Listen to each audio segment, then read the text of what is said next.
Some call him Jeff, others call him Gardy, I call him Seven. About 25 years ago, we were working together and we found out about a tryout for a team in our league, and we both went, and ever since then, it's been a great friendship. It's been a wonderful friendship. Jeff is primarily a first baseman. He's got a lot of hits and made a lot of defensive gems. He's always told me, so he's primarily played first, but he's always told me that he can pitch and play shortstop. We haven't seen him do it yet, but we got a new season here, so we might get out there this year. He's been a big contributor to Father Son. He's had a lot of memorable hits. He had a big hit a couple years ago in the Father Son in the semifinal, and that was against a son who was throwing hard, and so he was pretty proud of that. That was a big moment for him. Jeff is a competitor, and I'd like to invite him up now, my buddy Seven, Jeff Gardenhire. Thank you for that introduction. 19. That's what we're calling joke by our numbers. Yeah, Guillermo, what he doesn't tell you is that we used to work together at Mass Mutual. We're both life insurance agents, and during the week we'd have to make calls and try to make appointments. Well, on our breaks, we would get the paper and make little baseballs out of the paper. Remember doing that? Yep. And we'd play baseball in the hallways.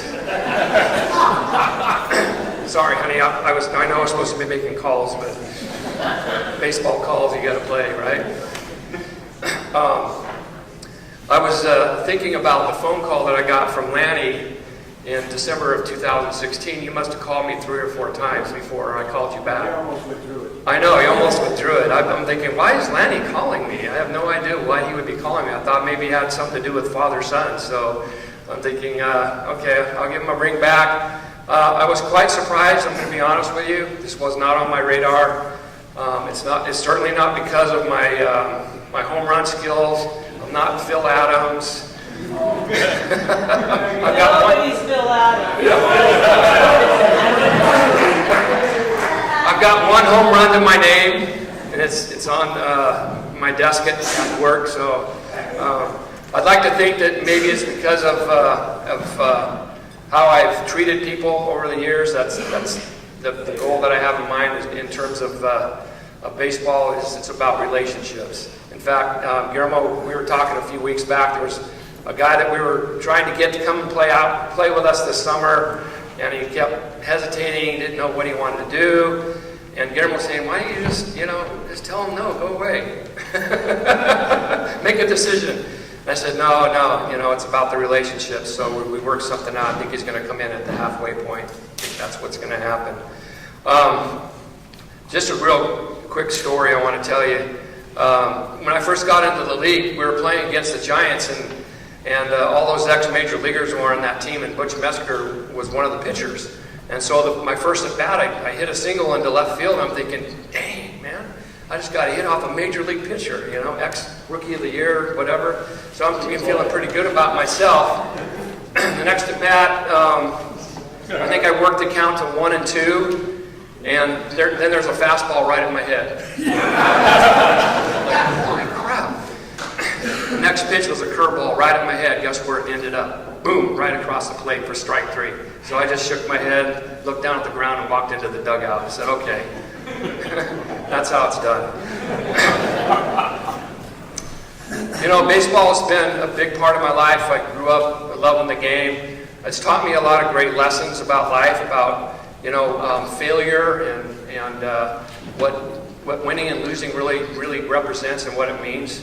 When I was a little guy, it was all about winning, at all costs. In fact, I would take losses home with me. I would brood over losses and failures for days and days. But as I've gotten older, I realized that, failure is actually part of life, right? Yeah, we all go to work, we have families, we fail all the time. And in baseball, it's a game of failure.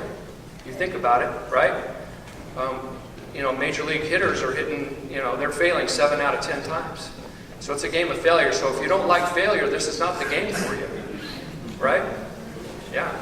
So it teaches us about about life in general, and it's taught me a lot of great lessons. One of the most valuable lessons that I learned in high school, quite frankly, from my varsity coach.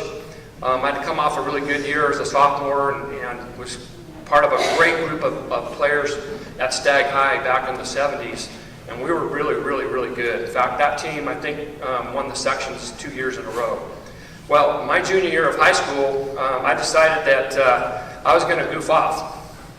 I was cutting classes, I was messing around, I was cutting practice, and the varsity coach comes to me one day and he says, "Jeff, we can't have this anymore. You're off, you're done." He kicked me off the team. And for me, that was an eye-opener. I realized that, I had squandered something valuable to me, and that really turned my life around, quite frankly. I think it was a defining moment for me in terms of realizing that it wasn't about me, it was about the team. And I realized at that point, I said, you know what? If you're going to be successful in life, you can't live like this. And so that was a defining moment for me, and I got my act together after that. I missed out on a great experience, though, that year, because that team did win the league and went to sections. So that was the consequence of that action. Just real quick, I'll share this last one with you, this thought that I had. The game has the ability to bring people together if we make it our priority. You can't win without the other nine guys on the field. It's all about the team as a whole. It's not about me. And I think someone said it best. They talked about the memories. Isn't that really what it's all about when you think about baseball? You think about the memories. You think about the guys that you play with, the opportunities that you have to do something really special together. And so when you think about baseball, it's about the relationships and the memories that we create together. And I'm just grateful to be part of this Hall of Fame. There's so many great individuals that have gone in before me, and so wonderful people that are being inducted tonight with me. And I'm grateful to be part of that family, if you will. And I give all glory and honor to God. Quite frankly, when it's all said and done, and I have to face my Creator, He's not going to talk to me about my credentials. He's not going to talk to me about the Hall of Fame or my batting average. He's going to ask me, how did you treat your wife? How did you treat your family? How did you treat people?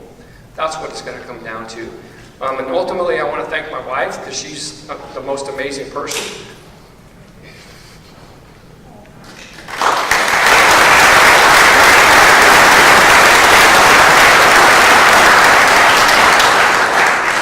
When we first got married, she had 4 little girls, and I had 2 boys and a daughter. And she sacrificed a lot for me to be able to go and play a sport that I enjoyed, that gave me a stress release, if you will. And there was one year I played in 2 different leagues, and I'm grateful that she kind of kept me in check and told me, no, there needs to be balance. You can play in 1 league or no leagues. So what do you think happened? 1 league. And that was 20 years ago. So, Sandra, I love you. This honor is part your honor as well. And I'm grateful to have been inducted and to be nominated. Thank you very much.